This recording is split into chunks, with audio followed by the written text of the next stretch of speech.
This problem, we're looking at taking a balanced reaction that we already have and determining through stoichiometry the amount of our sodium nitrate that we make from 11.5 grams of sodium carbonate reacting.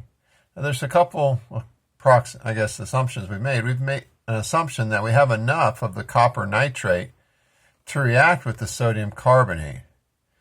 We've also, it's not an assumption, but we've made a connection between two, chemical agents, the reagent, sodium carbonate, and the product, sodium nitrate. That was not necessarily the only thing we could have solved for.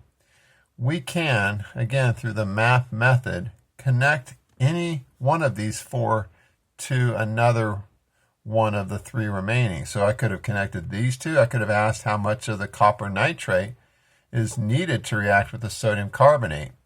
Or I could have wanted to know how much copper carbonate we make from this reaction.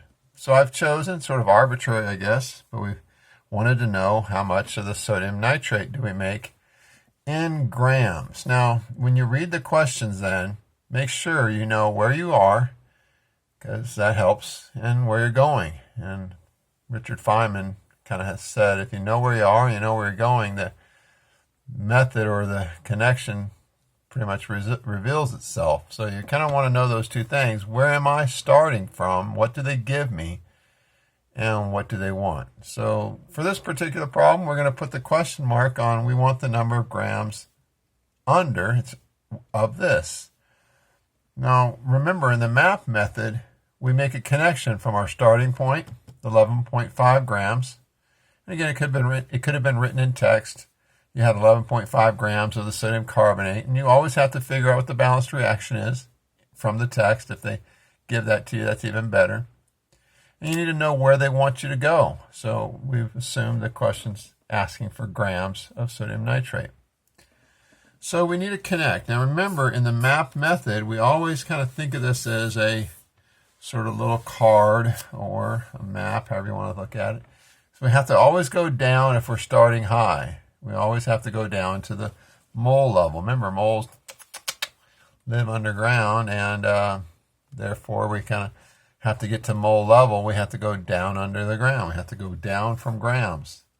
And then we're going to make a connection, a real long line here. We're going to say a horizontal line is always going from moles to moles. We're staying low under the surface level mole of this that we're under. The arrow's under that. And we're taking the other arrow just to the spot underneath the sodium nitrate, and we're going to climb out of our hole of moles of sodium nitrate.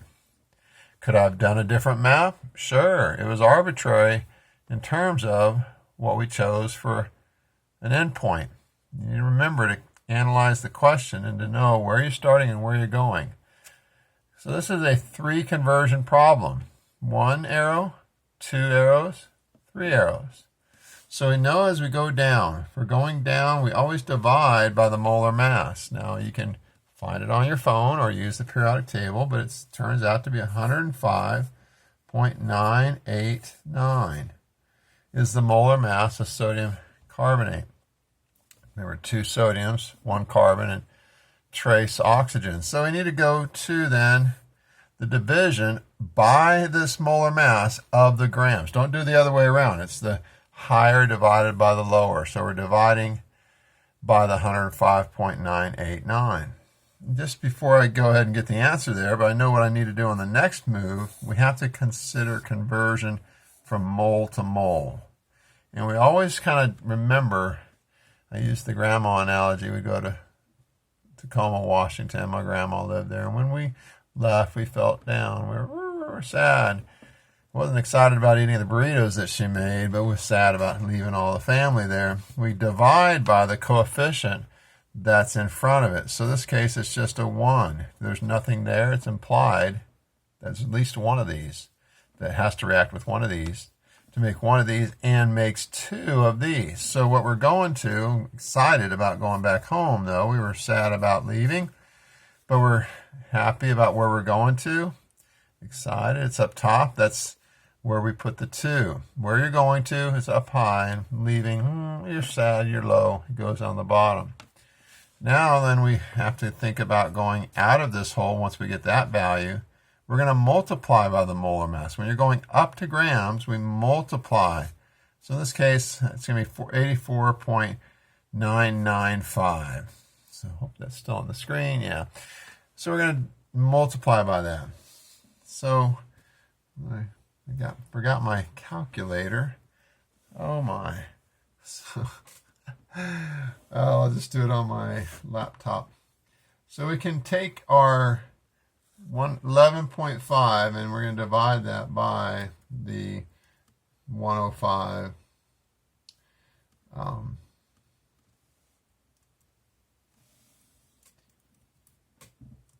By that 105.989. This is going to go slow, this first one, but it will be hopefully a little bit faster.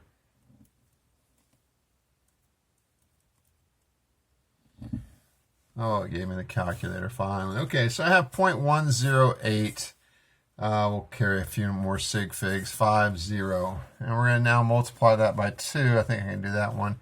So I'll just make sure times by 2. And we're going to get our point. I should put a 0 up front there, but we'll say it's 0.2217, sorry, 00. We'll leave it at that. And then we have to multiply that point. This is the double of this. How'd I do it? Just multiply by the 2. And then I divide by the 1. Nothing changes. But now I multiply by this 84.995. And I'm doing it on a laptop right next to my video here that I'm taking. So you'll use your calculator, of course.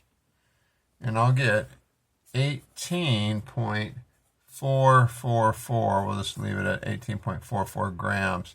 We have 3 sig figs. Really, we should only end with 3. So just 18.4 grams of our sodium nitrate. That's what we have for an amount.